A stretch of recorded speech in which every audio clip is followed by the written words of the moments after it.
सुप्रभात बच्चों, मैं आपकी हिंदी की टीचर हूँ। आज हम क्लास 4 के पार्ट 14 हेलन केलर के बारे में पढ़ेंगे। तो हेलन केलर में हम आपको बताएंगे कि किसी के साथ जो अगर कोई दिक्कत होती है तो उसे हार नहीं माननी चाहिए, उसे अपनी साहस से काम करना चाहिए। इस पार्ट में आपको बताया जाएगा। तो बच्चों, पार्ट को पढ़ाने से पहले हम पार्ट की जानकारी ले लेते हैं। किसी भी प्रकार की असमर्थता या कमी, चाहे वह शारीरिक हो या आर्थिक हो या फिर कोई और, उसी व्यक्ति को उन्नति करने से रोक सकती है। जो कोई भी व्यक्ति है उसकी जो है कोई भी दिक्कत होती है शारीरिक आर्थिक, वो उसको जो है रोक सकती है। लेकिन जिसमें कुछ कर दिखाने की चाह हो ना हो या फिर उसने अपनी कमियों को अपने साहस लक्ष्य से बड़ा मान लिया हो, इसलिए व्यक्ति को अपनी कमियों और कठिनाइयों पर अपनी क्षमता से विजय पानी चाहिए। तो वो क्या कह रहे हैं कि अगर हमने ऐसी परिस्थितियों में, गलत विपरीत परिस्थितियों में अगर हमने जो है साहस जो है छोड़ दिया, हिम्मत हार ली, तो हम आगे नहीं बढ़ पाएंगे। तो अगर हम विपरीत परिस्थितियों में भी अगर हम हिम्मत से काम लें तो आगे बढ़ सकते हैं। ठीक है, इसी बात को एक प्रेरक उदाहरण प्रस्तुत पाठ में दिया गया है। आइए पढ़ते हैं। तो इसी पाठ को जो है, इस पाठ में जो है इन बातों को समझाया गया है। तो बच्चों, इसको हम पढ़ते हैं, चलिए देखते हैं। जिस महिला का नाम लेते ही विश्व भर के दृष्टिहीनों की दृष्टि मिल जाती है, मुखवाणी पा जाते हैं और बधिरों को सुनाई देने लगता है, उस विलक्षण प्रतिभा और विश्व प्रसिद्ध महिला का नाम है हेलेन केलर। क्या नाम है उस महिला का? नाम हेलेन केलर।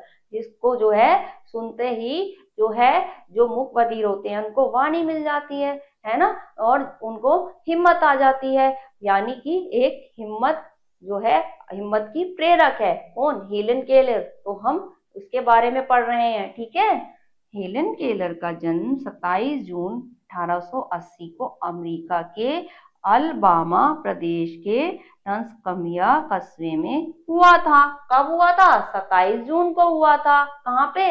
अमेरिका में। ठीक है, जन्म के समय बच्ची सुंदर और स्वस्थ थी। जब जन्म हुआ था तो वो सुंदर भी थी और स्वस्थ भी थी। ठीक है, वो बहुत ज्यादा सुंदर थी और स्वस्थ थी। कैप्टन केलर की यह लाडली बच्ची जब 19 माह की थी तो तेज ज्वर से पीड़ित हो गई। बुखार तो 3-4 रोज में ठीक हो गया, पर बच्ची की देखने, बोलने और सुनने की शक्ति नहीं रही। जो वो 19 माह की थी तो वो बहुत ज्यादा तेज बुखार हो गया था, उससे वो बीमार हो गई थी। और कुछ दिन में बुखार तो सही हो गया, लेकिन वो देखना भी बंद हो गया, सुनना भी बंद हो गया और बोलना भी बंद हो गया। ठीक है, हेलेन जब कुछ बड़ी हुई तो वह बाल सुलभ क्रीड़ाएं करने लगी। तो जब वो बड़ी हुई तो उसे बहुत सारी दिक्कतें हुई, है ना। वो बाल सुलभ जो है क्रियाएं करने लगी, क्रीड़ाएं करने लगी। ठीक है, फिर क्या हुआ? शारीरिक क्षमताओं के अभाव में वह अन्य बालकों के साथ खेल नहीं पाती थी। इधर श्रीमती केलर ने हेलेन को अनेक चिकित्सकों को दिखाया। क्या हुआ? वो जो है अन्य बच्चों से अलग थी, वो खेल नहीं पाती थी, इसलिए उसे जो है उसकी माँ ने जो है अनेक डॉक्टरों को, चिकित्सकों को दिखाया। इसी बीच वे डॉक्टर माइकल एनगोन्स के संपर्क में आए।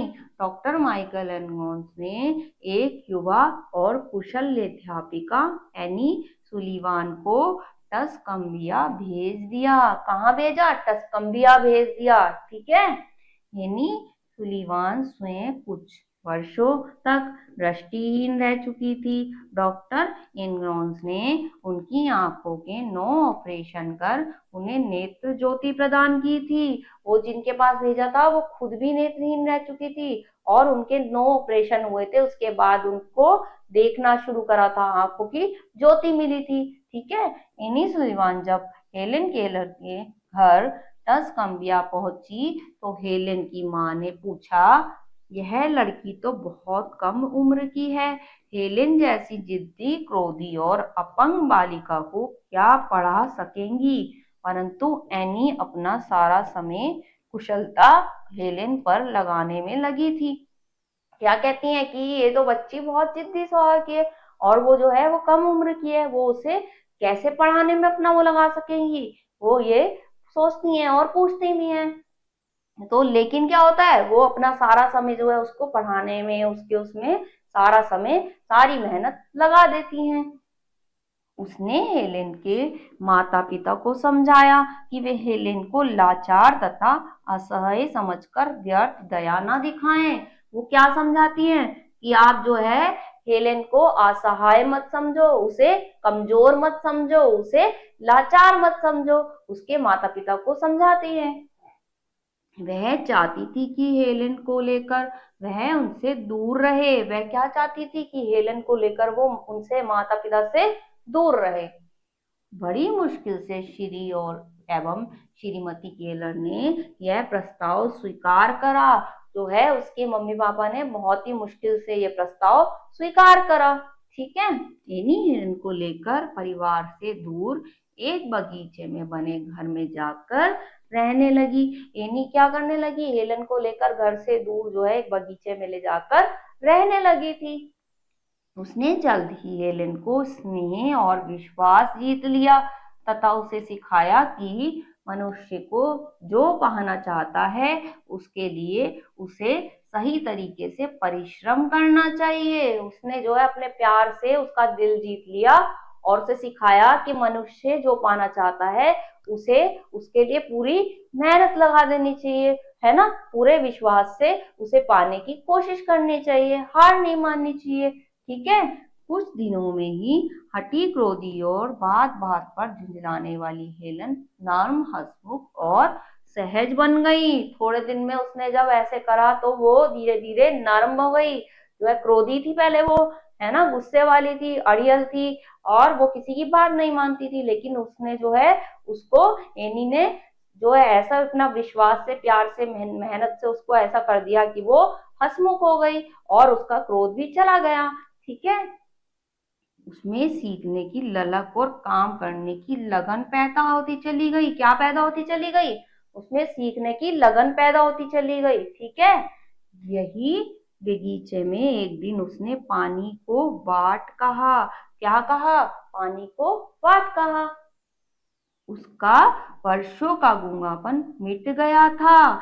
ऐसा संभव हुआ एनी सुलिवान के अथक परिश्रम और हेलेन के प्रबल चेष्टा के कारण। एक दिन उसने ऐसे कहा, उसका गूंगापन जो है, जो नहीं बोल पाती थी वो बोल पड़ी। ऐसा क्यों हुआ संभव, क्योंकि उसने भी मेहनत करी, जो एनी थी, और जो वो हेलेन थी उसने भी उसकी मेहनत के साथ उसने भी पूरी जो है साथ दिया। तो इसी वजह से ऐसा संभव हो पाया। 12 वर्ष की अवस्था तक वह अच्छी तरह बोलने लगी थी। उन्होंने अंग्रेजी, लैटिन, ग्रीक, फ्रेंच और जर्मन भाषाएं भी सीखी। उन्होंने क्या सीखी, इतनी सारी भाषा सीख ली। फिर 12 साल की, जब 12 साल की हो गई तो बहुत सारी भाषाएं भी उन्होंने सीख ली थी। ठीक है। मेरा धर्म और मेरी जीवन कहानी उनकी विश्व प्रसिद्ध कृतियां हैं।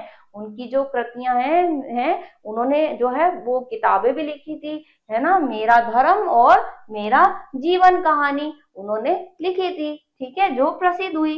ब्रेल लिपि में उन्होंने अनेक ग्रंथ लिखे, अनेक का अनुवाद किया तथा विश्व प्रसिद्ध कृतियों को ब्रेल लिपि में छपवाया। उन्होंने ब्रेल लिपि में काफी सारे लेख लिखे और जो है ब्रेल लिपि में भी उन्होंने बहुत सारी कृतियों को छपवाया था।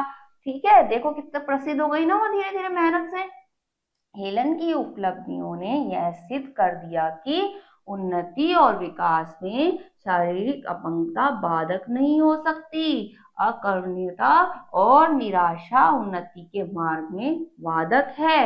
उन्होंने क्या साबित कर दिया कि हमारे उन्नति के विकास में हमारे शरीर में अगर कोई कमी है तो वो बाधक नहीं हो सकती। वो कब नहीं हो सकती, अगर हम मेहनत करें, लगन से काम करें, तो वो उन्होंने साबित कर दिया। यदि व्यक्ति में साहस और लगन हो, असंभव कार्य को भी संभव बनाया जा सकता है। तो बच्चों, यदि जो है आप में साहस हो, हिम्मत हो, तो असंभव काम भी संभव हो सकता है। 88 वर्ष की आयु तक अपने जीवन को समृद्धि के शिखर पर पहुंचाकर दुनिया भर के अपंगों का सहारा बनकर ये महान महिला 1 जून 1978 को सदा के लिए सो गई। उसके बाद क्या हुआ, ये जो है 1 जून को ये हमेशा के लिए सो गई, यानी इनकी मृत्यु हो गई। ठीक है, पर लाखों करोड़ों के लिए वे गरिमा का ऐसा सूरज दे गई जिसका प्रकाश युगों तक रहेगा। तो लेकिन अपने जाते जाते इतने सारे जो अपंग हैं उनको हिम्मत दे गई, उनके लिए ऐसी जो है रास्ते खोल गई जो आज भी याद किया जाता है। तो बच्चों जो है, हमारे अगर कोई कमी है या कोई भी दिक्कत है, वो उसमें हमें हार नहीं माननी चाहिए, हमें हर परिस्थिति से परिश्रम से काम करना चाहिए और हम संभव कार्य जो है, कोई भी असंभव कार्य को संभव कर सकते हैं। ठीक है बच्चों, तो इस पाठ को दोबारा पढ़िएगा, अगले पाठ में कुछ और पढ़ेंगे। तब तक के लिए अपना ख्याल रखिए। ओके।